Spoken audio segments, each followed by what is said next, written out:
E aí, pessoal? Tudo pronto para a gente começar mais um mergulho? Preparado. Hoje a gente vai desvendar esse mundo do trabalho em plataformas, focando principalmente no Brasil e na Europa. Uhum. A gente separou material bem bacana para a nossa conversa, pesquisas acadêmicas, documentos legais. A gente vai até dar uma olhada na legislação da União Europeia Interessante, e ó. tem trechos do livro Trabalho em Plataformas, Regulamentação ou Desregulamentação, organizado pelo Ricardo Antunes. Parece que a gente vai ter bastante coisa para analisar. É, com certeza. E preparem-se, porque a gente vai se aventurar por leis, tribunais, entender a luta dos trabalhadores e, claro, a gente não podia estar de fora. Os misteriosos algoritmos. Os algoritmos, né? Sempre eles. É incrível como esse trabalho em plataformas, algo tão novo, já está gerando tanta discussão, né? É. E propostas de regulamentação no mundo todo. Exatamente. E para começar, vamos direto para o Brasil, onde o projeto de lei complementar 12, o famoso PLP 12, está no centro do debate. O presidente Lula até chamou a proposta que busca regulamentar o trabalho de apps de transporte de uma criança nova no mundo do trabalho. Sei. Mas será que essa criança está sendo bem cuidada? Hum. O Ricardo Antunes, um dos maiores especialistas em sociologia do trabalho aqui no Brasil, parece discordar. É verdade. O Antunes, ele argumenta que o PLP 12, na verdade, ele legaliza a desregulamentação do trabalho em plataformas. Hum. Ele critica bastante a criação da figura do trabalhador autônomo por plataforma, que basicamente tira direitos trabalhistas básicos, como férias remuneradas, 13º, Nossa, descanso semanal remunerado e FGTS. caramba. O Antunes compara essa situação com o outsourcing na Inglaterra dos séculos 18 e 19. É mesmo. Quando as empresas contratavam pessoas para trabalhar de casa, explorando elas com baixos salários e em condições bem perigosas. Nossa, essa comparação com o passado é forte. E o PLP-12 ainda propõe um limite de 12 horas de trabalho por plataforma, sem pagamento de hora extra. Imagina, o motorista que precisa complementar a renda trabalhando em 2 ou mais apps poderia ter jornadas muito mais longas, sem receber o devido por isso. Sem falar no tempo de espera, que não é contado nem pago, um problemão para quem trabalha com apps. Exatamente. O que o Nunes destaca é a precarização do trabalho. A promessa de autonomia e flexibilidade tão falada pelas plataformas esbarra na realidade de jornadas exaustivas, baixos rendimentos e falta de proteção social. Dados do IBGE de 2022 mostram que a remuneração média por hora dos motoristas de aplicativo era de apenas R$ 11,80.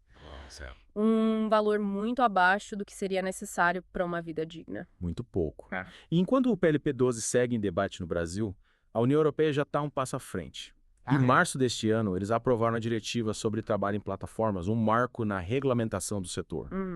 A grande diferença em relação ao Brasil é que a diretiva presume que os trabalhadores de plataformas são empregados e não autônomos. Isso mesmo. A diretiva da UE desafia a narrativa de autonomia das plataformas. Na prática, as empresas é que precisam provar que seus trabalhadores não são empregados. Entendi. Que não, ao contrário, é uma mudança e tanto. Totalmente. E a diretiva vai além. Ela também aborda a transparência algorítmica, algo que o PLP-12 ignora completamente.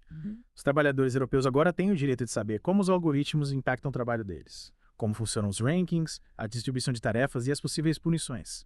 É um avanço enorme que joga luz sobre o funcionamento, muitas vezes obscuro, das plataformas. O interessante aqui é como a UE lida com a gestão algorítmica do trabalho. A diretiva não pede só transparência, ela detalha as informações que as plataformas devem fornecer, os tipos de dados usados, como os sistemas funcionam, detalhes sobre o monitoramento dos trabalhadores.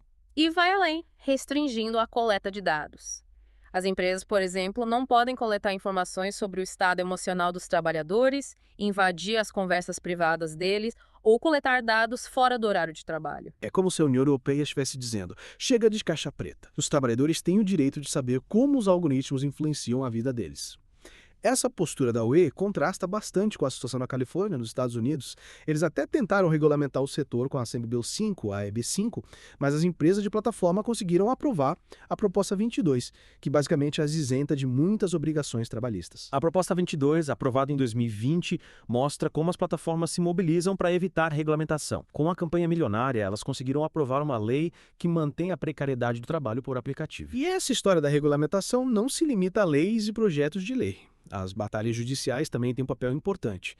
E aí que entra a Cristina Rizzo, especialista em direito do trabalho, cuja pesquisa sobre casos judiciais europeus influenciou a diretiva da UE. Sim. Ela analisou casos em que os trabalhadores questionavam sua classificação como independentes. argumentando que eram, na verdade, empregados com direito a benefícios. E o resultado da pesquisa é surpreendente. O que chama atenção na pesquisa da Hazel é a tendência dos tribunais europeus em reconhecer os trabalhadores de plataforma como empregados. É mesmo. Eles estão rejeitando a classificação imposta pelas plataformas e se concentrando na realidade do trabalho, identificando elementos de subordinação e dependência. Essa mudança de perspectiva é fundamental para garantir direitos aos trabalhadores. A Hazel destaca como os tribunais têm reconhecido que a infraestrutura digital das plataformas, os apps, os sistemas de gerenciamento, é o principal meio de produção nesse tipo de trabalho. Não se trata apenas do carro, da bicicleta ou da moto, como as plataformas querem fazer a gente acreditar. Com certeza. Essa ênfase na infraestrutura digital mostra como as plataformas controlam o trabalho dos motoristas, dos entregadores. Elas definem preços, controlam as tarefas, monitoram o desempenho, aplicam sistemas de avaliação e ranking. Tudo isso por meio de algoritmos que muitas vezes funcionam de forma obscura, sem que os trabalhadores saibam como as decisões são tomadas. E essa opacidade algorítmica é um dos grandes desafios para a regulamentação. A pesquisa da Hazel mostra como as empresas resistem em revelar como seus algoritmos funcionam, dificultando a análise de possíveis vieses e discriminações. Por isso, a transparência algorítmica é tão importante. Sem transparência, é impossível garantir que os algoritmos não estejam perpetuando desigualdades de gênero, de raça ou outros fatores. Se os algoritmos são os novos chefes, como garantir que eles sejam justos, transparentes e responsáveis?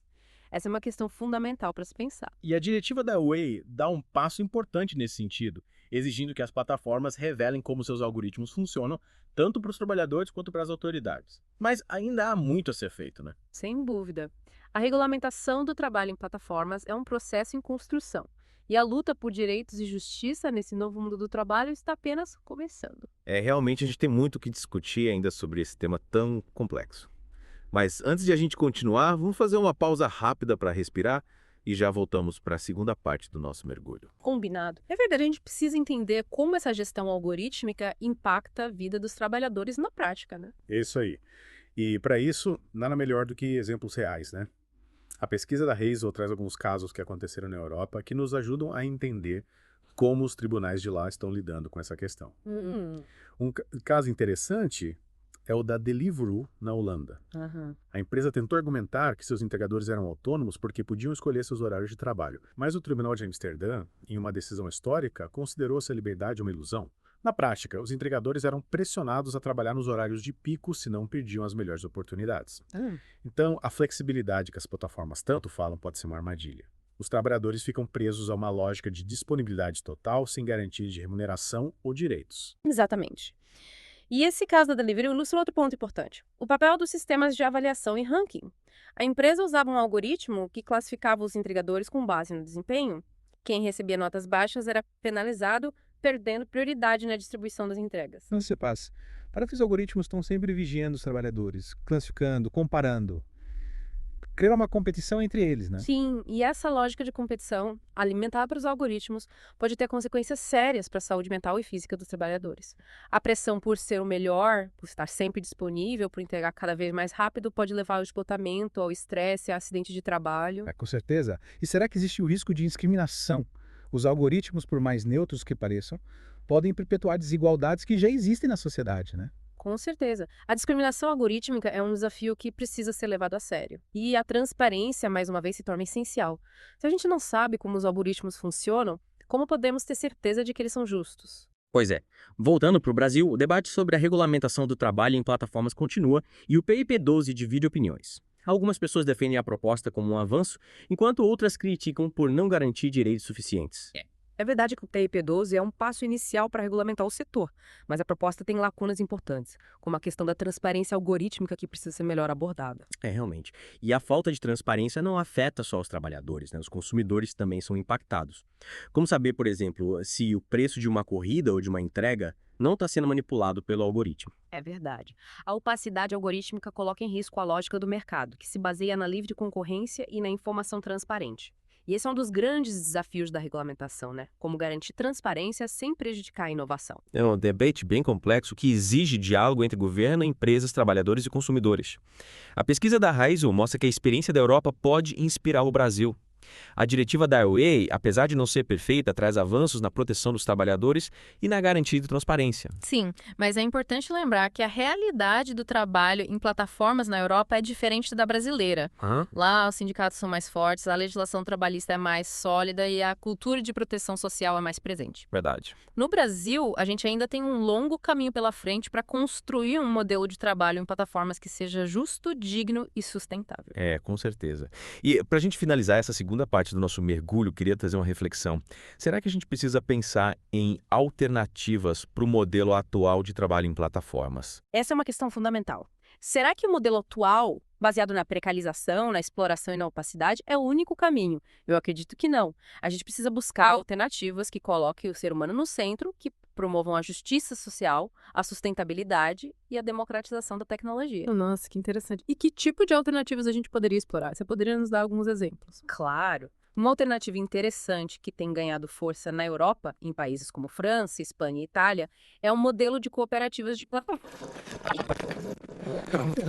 Eles são os donos da plataforma, participando das decisões e compartilhando os lucros. Então, em vez de serem explorados pelas grandes empresas, os motoristas e entregadores se unem para criar uma plataforma que atenda aos interesses, às necessidades deles. Que ideia incrível! Exatamente. As cooperativas de plataforma buscam romper com a lógica da precarização, garantindo aos trabalhadores direitos, proteção social e participação nos lucros. É um modelo que coloca a colaboração e a solidariedade em primeiro lugar. Diferente da competição, né, que a gente vê nas plataformas tradicionais. É, total. E como essas cooperativas funcionam na prática? Você tem algum exemplo de sucesso? Sim. Na França, por exemplo, existe a CoopCycle, uma federação de cooperativas de entrega de bicicletas que atua em várias cidades. Os entregadores da CoopCycle são sócios da cooperativa, recebem salários justos, têm seus direitos trabalhistas garantidos e participam das decisões da empresa. Olha só, é a prova de que a mudança é possível.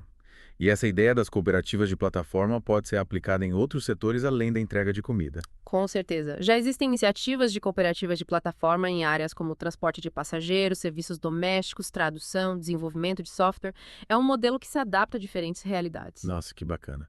E no Brasil já existem iniciativas nesse sentido. A gente ainda está no começo, mas algumas iniciativas têm surgido, como a Faircoop, uma plataforma que conecta trabalhadores e clientes para diversos serviços, com foco em justiça social e sustentabilidade. Que legal saber que a busca por alternativas para o trabalho em plataformas também está acontecendo aqui no Brasil.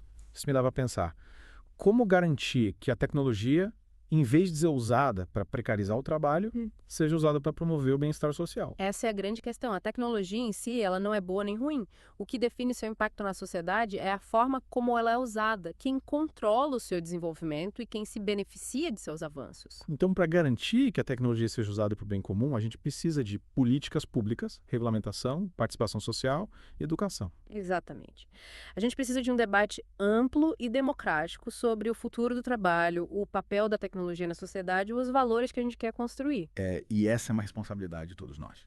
Cidadãos, trabalhadores, empresários, governantes. A gente precisa se engajar nesse debate, buscar informações, questionar, propor alternativas e construir um futuro do trabalho mais justo, digno e sustentável. Concordo plenamente. O futuro do trabalho em plataformas está em aberto e cabe a todos nós participar ativamente da construção desse futuro. É isso aí. E com essa mensagem de esperança e engajamento, a gente chega ao fim do nosso mergulho profundo no mundo do trabalho em plataformas. Esperamos que esse episódio tenha despertado em vocês a curiosidade, a reflexão e a vontade de participar da construção de um futuro do trabalho mais humano e solidário. Até a próxima.